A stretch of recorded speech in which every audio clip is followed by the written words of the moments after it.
In our travel segment for today's edition of the Mid-Morning Talk with Najma Khota, we cross over live to Neelesh Negi, who is in India. Good morning and welcome. Or is it afternoon there already? Hello everyone. Good morning, namaste, assalamu alaikum from India. Yeah, it's afternoon and it's quite hot here in India. So thank you Mhm. so much for inviting me over. It is our pleasure. Neelesh Negi is a tour guide from Offbeat Hikes and we're talking to him on Ramadan in India. Now, Neelesh, I mentioned a few places that we hoping to highlight during this short time that we have with you. Starting off with the Hazrat Nizamuddin Dargah. But before we talk about that, generally, what is the feel like in India or in that part of India that you're in right now, northern India, as you've mentioned? What Yeah. is the atmosphere like there in Ramadan? So as you know, Muslims constitute the second largest population in India, and Ramadan is one of the holiest months of the Islamic calendar. So basically, it's a time of spiritual reflection, the community, the harmony, the charity. So people, there are multiple gatherings. So there are practices like fasting, charity. There are public gatherings. There are special dishes, like to mention, there are like about the particular dishes like Namu Kanji is one of the popular Ramadan dishes in southern India. So they have these very colloquial dishes that are made in different parts of the country. So typically speaking about the northern part of the country, the always all the celebration is obviously very huge, and there are huge gatherings, and we have these colloquial term called langar where so many people come up and they are actually fed these dishes for free. So there's communal iftars being held all over the cities. Am I right? And it's Yeah, all they are. donated food, and it's just a community spirit and a community atmosphere, and it's brought to life in the streets of India. Is that what you're saying? Exactly. So I'll just mention something over here. So this year, Mm. basically, Bangalore, there is a mosque road in Bangalore, right before the Uh-huh. mosque. There is a Uh-huh. street food fair going on. So they are hosting multiple type of dishes over there, like bhija masala, bhun gosht, and for starters, you can have kulfi faluda and batisa halwa as well. Similarly, in Hyderabad, on the outskirts of the Charminar near Mecca Masjid, there is this Ramadan street food market. The vendors are selling variety of food, including halim, biryanis, and sweets. So it's happening all around the country. Right. So food and giving of food is an essential part of Yeah. celebrating or observing the fast. But in terms of the prayer, and especially the congregational night prayer, which is the Taraweeh Salah, which is extended during the month. What can you tell us about that? What have you observed in terms of the Like Taraweeh Salah as such? like on those parts, I would say there is a huge gathering over there. The mosques are full.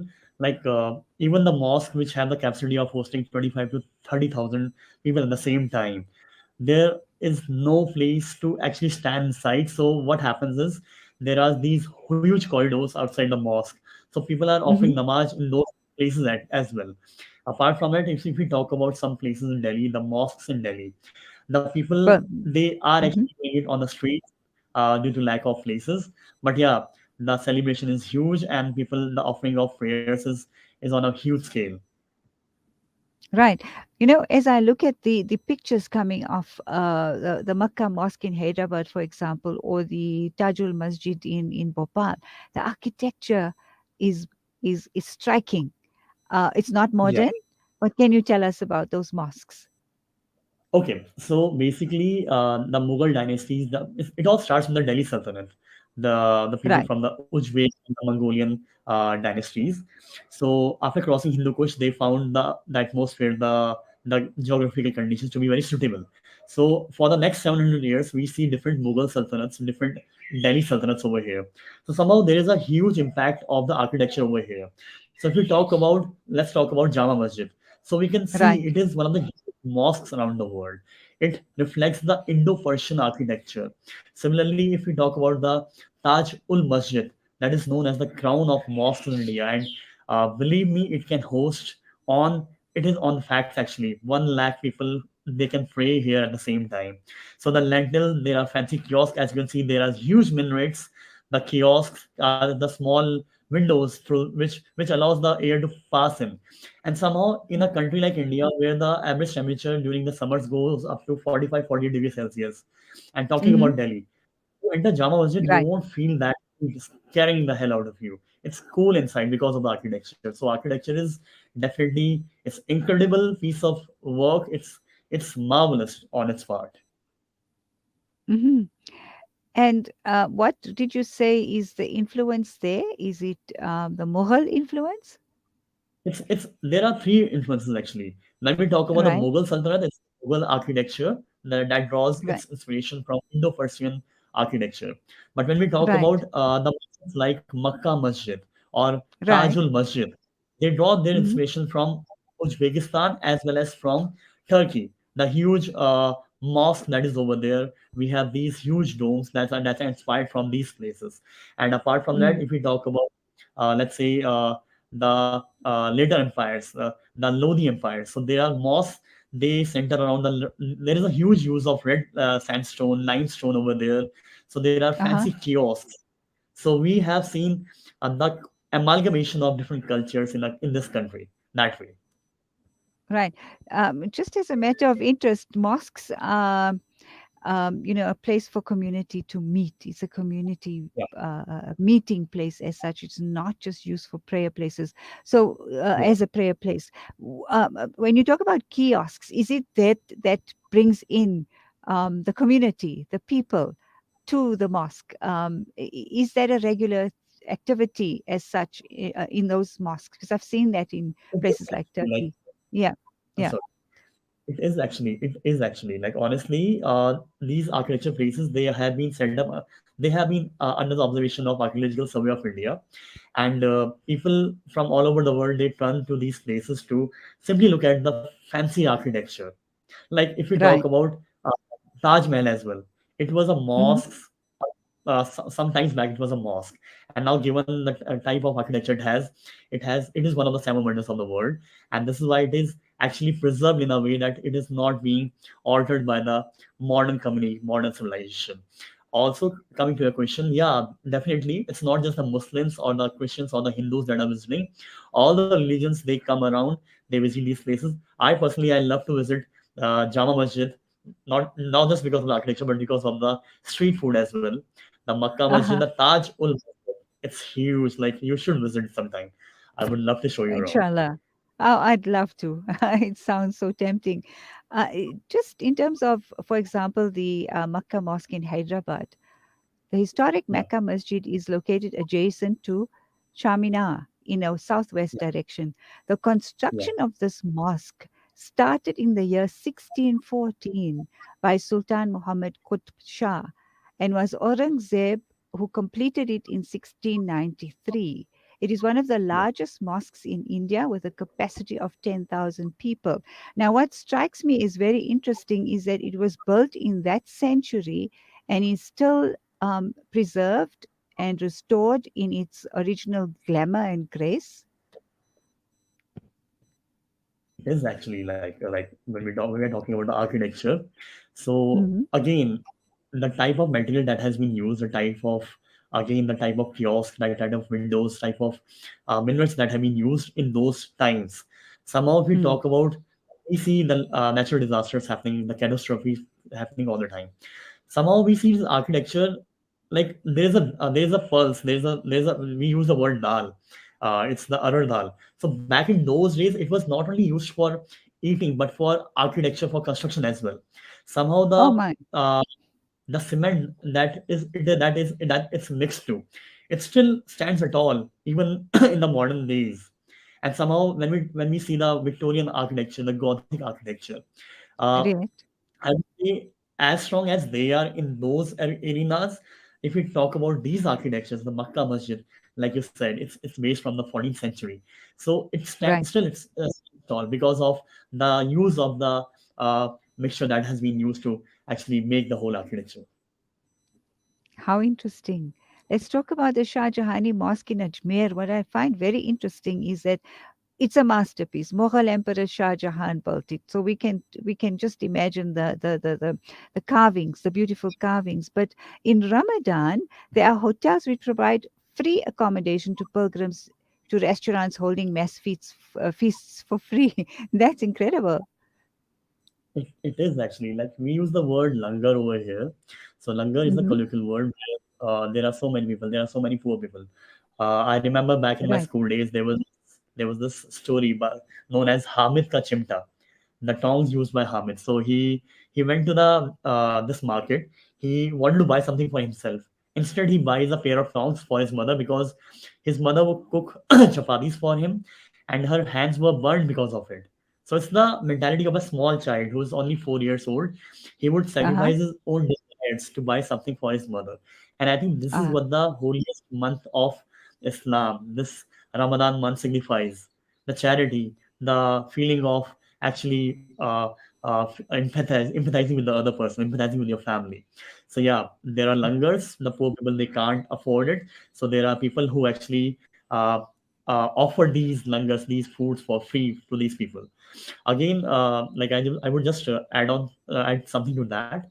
There are some sure. dargahs, some small dargahs like Nizamuddin Dargah, like Haji Ali Dargah, Mm, and Hazrat mm-hmm. Shrine in Srinagar. So these shrines they offer langar throughout the year, and also for the mosque, if not exactly for the architecture, they are famous for their own types of langars during the entire year of Ramadan. Right. I'm And sorry, I the month. see that, yes, and that particular mosque is visited by everyone, irrespective of their caste, creed, and religion. And this incredible building, the main structure was built by Muhammad bin Tahluk in 1325, following Nizamuddin's death. So again, we can talk so much about Nizamuddin himself and what his life was and what he dedicated his life to, and what this place then means to people who visit it throughout the year. And it's not just for the langar. I mean, if we zoom into the Ramadan atmosphere at Nizamuddin or the Haji Ali Dargah in Mumbai, again, it's an exquisite example of Indo-Islamic architecture, which is the one in Mumbai. But both, how would you then zoom into um, the Ramadan atmosphere there and visited by everyone? That's the beauty part of it. It is actually. That's why I just lost you in the last few seconds. Can you just repeat what you just said? I'm really And sorry. I mentioned the two dargahs in terms of their history, the years they were built in, who built them, and zooming into the Ramadan atmosphere at these two dargahs, if you like. Okay. So basically, Yeah, I'm sorry. So basically, when we talk about these dargahs, there are these massive courtyards, these massive uh, courtyards that are being transformed into large food bazaars during the entire month, where you can see the sample of variety of traditional dishes. So the atmosphere, if we talk about the Haji Ali Mumbai Dargah, so it was actually famous in the way that besides being just a dargah, the mosque isn't like it is known for the legends of doomed lovers. So people, right. apart from visiting for the entire season, the Hazili Dargah offers a huge this scenic pictures scenes of the entire ocean, the entire Arabian Sea from that part. So that is one of the attractions for the pilgrims who are visiting this place.